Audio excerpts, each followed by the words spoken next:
Ever wondered how a Java Singleton program works? It's a question that piques the curiosity of many, especially those who are drawn to the fascinating world of coding and programming. This intriguing concept, the Java Singleton program, is an exquisite piece of the vast Java landscape. It's more than just lines of code. It's a testament to the beauty of efficient programming. Ready to embark on this journey of discovery? Dive in with us as we unravel the mystery behind Java Singleton program. So, what exactly is a Java Singleton program? Let's break it down.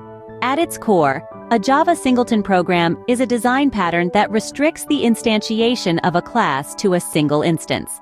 This means that, no matter how many times you try to create an object of a singleton class, you'll always get the same instance. Imagine being at a concert and you have a single microphone. No matter how many people want to sing, only one person can use the microphone at a time. That's the essence of a singleton. Singletons are typically used in scenarios where system-wide actions need to be coordinated from a single central place. An example is a database connection pool. The pool manages the creation, destruction, and lifetime of all database connections for the entire application, ensuring that no two connections step on each other's toes. Now that we understand what a Java Singleton program is, let's move on to its code. Let's dive into the code of a Java Singleton program.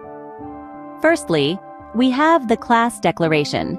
In our case, the class is named Singleton. Now, you might notice that this class is declared as final. Why so, you ask? Well, declaring the class as final ensures that this class cannot be extended. This is a crucial aspect of a singleton class, as it prevents the creation of child classes, thus maintaining the singleton property of our class. Next, we have the private static final instance of the singleton class. This instance is initialized at the time of class loading.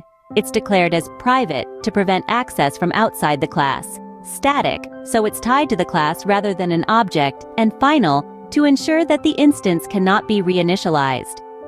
Following that, we have the private constructor. In a singleton class, the constructor is always private. This is done to restrict the instantiation of the class from outside. It ensures that the singleton class can only be instantiated within the class itself. Up next, we have a public static method that returns the singleton instance of our class.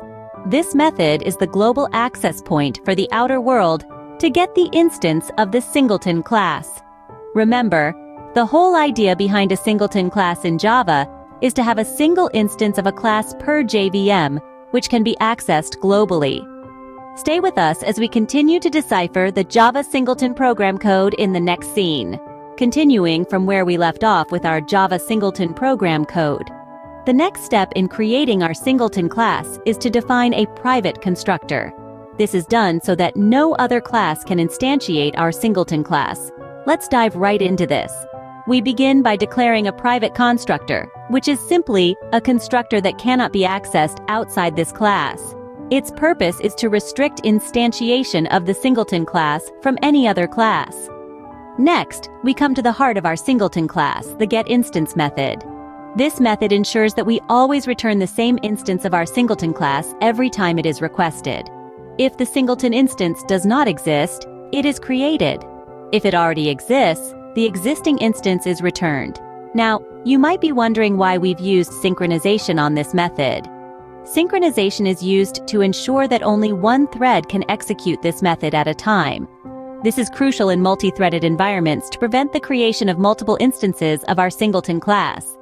In essence, the singleton pattern is all about ensuring that there is only one instance of a class. We achieve this through a private constructor, a method to return the singleton instance, and synchronization to safeguard against multi-threading issues. That wraps up our line-by-line breakdown of the Java Singleton program code. Let's take a moment to summarize what we've learned about the Java Singleton program. It's a design pattern that restricts the instantiation of a class to a single object, ensuring a global point of access to it. We've delved into its code, line by line, from the private constructor that prevents instantiation from other classes, to the public static method providing a global access point. And that, my friends, is the magic behind the Java Singleton program. Until next time, keep coding.